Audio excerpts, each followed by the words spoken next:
안녕하십니까. 이재명이가 이제 또 잔머리를 굴려가지고요. 그 수원의 쌍방울 대북 송금 사건 있잖아요. 이걸 이제 그 서울로 병합시켜달라. 이런 데 병합 신청서를 제출했습니다.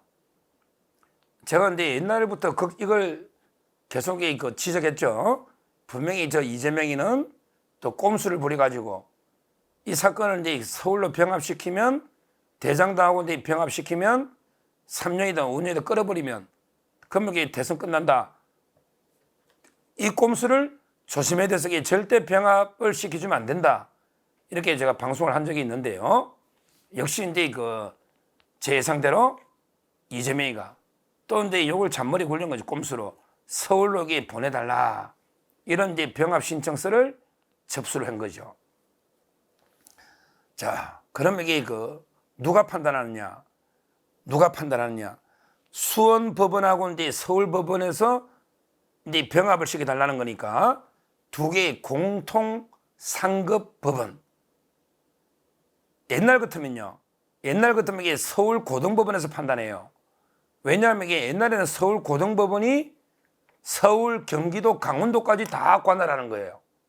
그러니까 이제 수원과 서울의 공통 상급 법원이 옛날에는 이제 서울 고등법원이었어요. 근데 지금은 이제 법이 바뀌었죠. 수원에도 고등법원이 생긴 거예요. 그 법원 생긴 거 알잖아요. 이재명이 건물 사고. 수원에도 수원 고등법원이 있고 서울에도 서울 고등법원이 있잖아요. 그러면 이제 수원하고 서울의 공통 상급관청이니까 고등법원이 안 되는 거죠. 다 대등하니까. 그래서 이제 대법원에서 판단합니다. 결론적으로 대법원에서 병합할지 안 할지를 바로 심리한다. 왜? 수원과 서울의 공통 상급관청은 대법원이 되는 거예요. 이제 수원 고등법원, 서울 고등법원이 대등하게 두 개 있기 때문에 공통 상급관청이 아니잖아요. 그래서 조희대 대법원장 휘와 있는 대법원에서 이걸 이제 심리 결정을 하는데 저는 당연하게 대법원에서 이재명의 병합 신청을 기각할 걸로 믿고 있지만 혹시나 해서 제가 기각돼야 될 이유를 다시 한번 이제 세 가지로 정리해서 다시 한번 말씀을 드리겠습니다. 첫째는 이제 당연히 기각돼야 될 이유가요. 수원 사건하고 서울 사건의 관련성이 없다. 연관성이 없다. 이게 중요합니다. 이재명이라는 점재명이라는 찌재명이라는 자가 피고인이다. 이거 외에는 사건에 아무런 관련성이 없다. 대장동, 위례, 백현동, FC 이거하고 쌍방울이 대북 송금하고 무슨 이게 관련성이 있습니까? 이재명이가 피고인이랑 빼고는 아무 관련이 없잖아요. 아무 관련이 없잖아요. 이런 걸 굳이 병합시킬 이유가 없죠. 관련성이 있을 때, 연관성이 있을 때 병합시킨단 말이에요. 원칙은. 제가 그랬잖아요. 우리 김만배 씨 당해봤잖아. 김만배. 제가 이제 김만배하고 우리 최윤길 의장 수원서 재판 2년 했다 했잖아. 신진우 부장한테. 근데 그때 김만배 씨가 서울로 나 보내달라. 왜? 서울에서 대장동 본재판하고 있잖아. 그러니까 수원에 최윤길 회장한테 40억 뇌물 준 사건 이걸 이렇게 서울에 병합시켜달라 이렇게 했거든요. 근데 안 시켜주더라고. 대법원까지 가는데 안 시켜줘요. 그래서 제가 2년 동안 수원까지 가 재판받았단 말이에요. 서울법원은요, 저희 사무실에서 걸어가면 5분입니다. 저희 법무법인 민주 저희 사무실이 윤석열 대통령 아파트 있잖아. 아크로비스타 맞은편에 있어요. 걸어가면 5분입니다. 5분. 근데 수원까지 가면 차로 가도 4, 50분 걸려요. 이재명이도 노잖아. 거리가. 이재명이가 여의도 국회에서 서울의 중앙지법 교대역에 가려면 14km. 또 이거까지 했네. 근데 국회에서 수원 가려니까 14 꺾으려니까 41km입니다. 41km. 야, 이 점재명이 재판하러 국회에 있다가 교대역에 가는 데는 14km인데 수원 가려면 거꾸로 하면 41km다. 41kg, 4kg, 10리, 100리 맞아요. 왜? 우리 옛날에 그 왕들 있잖아. 조선시대 왕릉을 쓸 때 원래는 이제 그 한 80리 이내 써야 되는데 정조 아버지 사도세자나 정조 무덤이 수원에 있잖아요. 그게 원래 100리단 말이에요. 100리. 100리 되면 안 되거든. 너무 멀잖아. 이걸 어떻게 가깝게 해서 그때 무덤을 썼거든요. 조선시대 왕릉 중에 그렇게 멀리 쓰면 그건 안 돼요. 원래 정종 무덤이 뭐 개경에 있고 세종대왕 무덤은 여주에 있잖아요. 영릉. 그 다음에 단종 무덤은 영월에 있잖아요. 이런 거는 특수한 경우고 원래는 이게 한 80리 안에 무덤을 써야 되는데 그 수원도 이게 무덤이 멀리 있었거든요. 거리가 노잖아요. 41km. 그러니까 이재명 입장에서는 이제 뭐 수원까지 가려면 엄청 멀다 이 말이죠. 하여튼 병합했는데 저는 첫째 이유가 그때도 그랬지만 이게 두 사건은 아무런 연관성이 없다. 맞잖아요. 이게 제일 중요합니다. 병합에서. 쌍방울이 대북 송금하고 대장동 위례 백현동 FC하고는 연관성이 없다. 이게 첫째 병합에서는 안 될 이유다. 이렇게 보고요. 대법원에서 그래 할 겁니다. 왜? 김만배 씨하고 제가 그래 당했으니까. 그때도 대법원에서 그래 판단했거든. 이재명이라고 뭐 다르게 해주겠어요, 대법원이? 자, 두 번째 이유. 중요한 게 이화영하고 김성태가 수원에 있다는 거지. 이거 아주 결정적입니다. 공범자가 있으면 거기서 하는 게 원칙이에요. 왜? 모든 증거들이 거기 다 있거든. 증인들이는. 수원에 이화영이 추가 재판 신진우 부장도 있고 항소심도 수원에서 하죠. 그 다음에 중요한 게 김성태. 뇌물은 필요적 공범이잖아. 김성태 쌍방울 회장도 수원의 신진우 부장이 7월 12일 날 선고하죠. 근데 이 공범 두고 이재명이 지 혼자 이 사건을 가져갑니까? 말도 안 되는 이야기죠. 말도 안 되는 이야기입니다. 따라서 저는 지금 현재 그 관련 공범자들이 수원의 이화영이나 김성태 재판 중에 있다. 따라서 이게 이재명이만 띠갈 아무런 이유가 없다. 이게 두 번째 이유입니다. 자, 세 번째 중요한 게 바로 이재명이가 병합을 하는 꼼수가 있는 거예요. 심리, 지연 꼼수입니다. 이런 걸 법원이 많이 봅니다. 이미 대장동 위례 FC는요, 재판이 얼마 진행됐어요? 이미 거의 2년 가까이 진행됐잖아요. 대장동 위례 FC. 이미 심리가 오래 진행된 걸 새로운 사건을 갖다 붙이는 거는 불가능한 심리 지연밖에 안 되는 거예요. 이재명이가 쌍방울 대북 송금 무죄 받기가 어렵다는 거 지가 알잖아. 그러니까 대장동에다 갖다 붙여버리면 이거 대통령 선거까지 안 돈다 이 말이지. 지금 대장동 위례 FC 성남 이거만 해도 3년 5년 걸린다 그러잖아요. 근데 여기에다가 쌍방울 대북 송금까지 갖다 붙이면 천년만년 결과가 나오겠습니까? 결과가 안 나오면 이게 나라에 대혼란이 옵니다. 왜? 헌법 84조 해석에 물론 이제 대다수의 국민이나 대다수의 헌법학자들은 대통령이 되더라도 재판, 기존의 재판은 계속 해야 된다고 하잖아. 그럼 이게 대통령이 계속 재판으로 가야 되는 이런 문제도 있고 또 이게 그 중단된다는 사람도 있잖아. 그럼 이게 또 대혼란이 오고 또 이게 국민들도 뽑을 때 야, 재판받는 피고인 이게 대통령 뽑아야 되나? 얼마나 이게 나라에 혼란이 오겠습니까? 그러니까 결국은 이게 이재명이는 뭐 무죄 받으려고 이게 병합시키는 게 아니고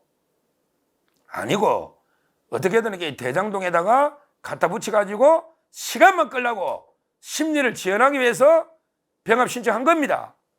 이걸 이게 법원이 모를까요? 대법원이 모를까요? 저는 당연히 이제 그 대법원이 기각시킬 걸로 예상은 되는데 이 자체도 시간 끄는 거예요. 이런 것도 시간 끄는 겁니다. 왜? 대법원에 또 판단할 때까지 또 재판이 지연되잖아요.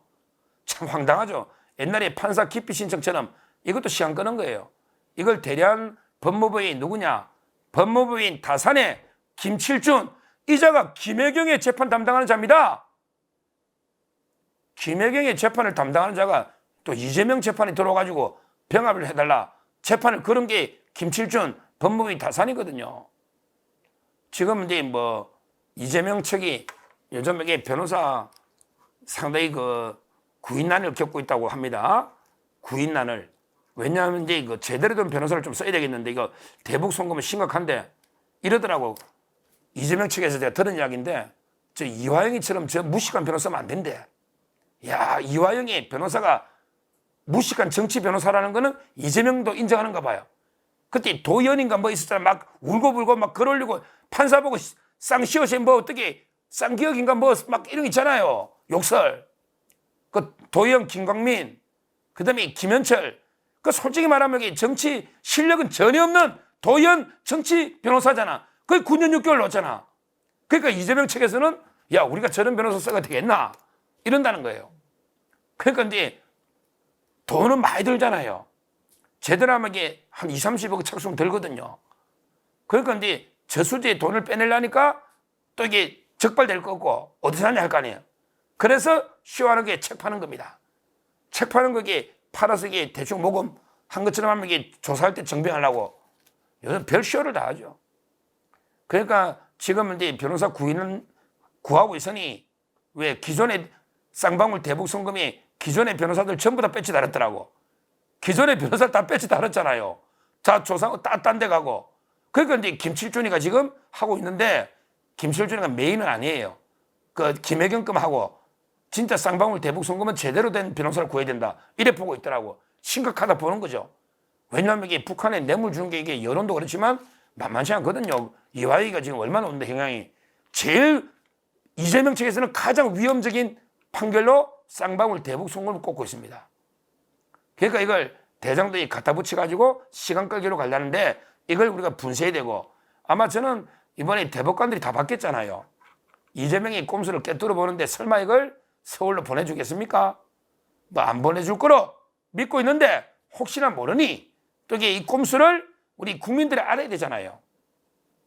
그래서 제가 세 가지로 법리적으로 세 가지 이유. 첫째, 연관성이 없다는 거. 그 다음에 두 번째, 공범자들이 수원에 다 있다는 거.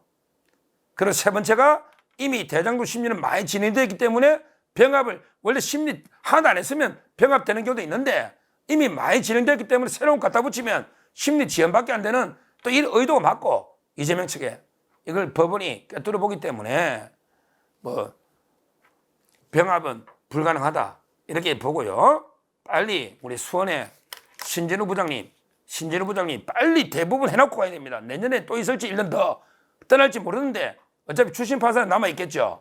최대한 심리를 끝내놔야 됩니다. 제가 보기 검찰도 전략을 잘 잡아야 돼요. 제가 검찰한테 그때 팁을 줬잖아. 정인을 최소화해라. 왜? 이화영 재판에 조서를 그대로 내면 됩니다. 조서는 증거 능력이 있으니까 부동의할 수가 없잖아요. 그걸 내면 판사가 신주는데 뭐 보면 다 알잖아요. 이미 자기 다 정신심에서 정의는요 최소화해야 됩니다. 극단적으로 말하면 이게 이화영이가 자백할 때 검찰에 자백했잖아요. 그때 왜 설주환 변호사하고 서민석 변호사 입회하에 이화영이가 이재명한테 내가 보고했다고 두 번 자백한 거 있잖아요.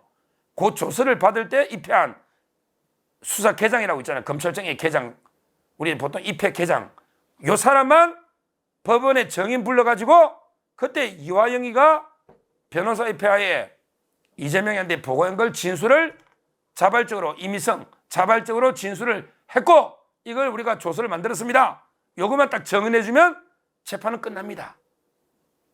더 이상의 정은이 뭐 필요합니까? 이화영 재판에 모든 게 다 넣었고 이재명한테 보고했다는 거 이화영 진술 고맙게 더 추가로 정인만 부르면 되죠. 물론 이제 기존의 증거는 차고 넘치죠. 왜? 김성태가 이재명하고 통화한 거 4번 다 있고요. 안부수가 통화한 거 들은 거 다 있고요. 그 다음에 신명섭 평화협력국장이 보고한 거 평화협력국에 자료 다 있고요. 뭐 자료야 이재명이가 알았다는 자료는 차고도 넘치죠. 뭐 차고 넘칩니다.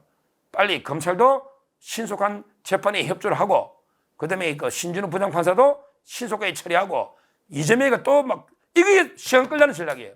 대법원에다가 이게 병합 신청 또 좀 있으면 판사 기피 신청할 거예요.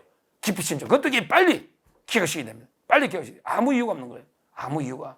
이렇게 신속하게 이재명 재판을 진행해야 된다.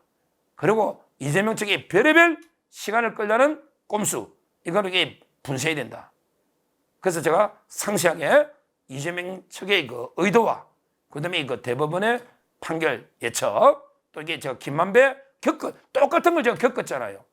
요거하고 그다음에 이재명 측의 전략 그다음에 검찰이 어떻게 된다 이걸 말씀드렸으니까 그 참고하셔서 신속하게 이번에 이재명을 북한 이거 엄청난 문제잖아요. 북한에다가 돈을 퍼주버린 방북을 위해서 엄청난 문제잖아요. 이걸 신속하게 빨리 선고해서 이화영이가 9년 6개월인데 뭐 저는 뇌물 이화영에게 그 뇌물은 빠져 있거든요. 북한에 준 거는 그까지 이재명의 액수가 이화영이는 뭐 뇌물이 기존에 9년 6개월 받을 때 뇌물은 3억 얼마밖에 안 돼요.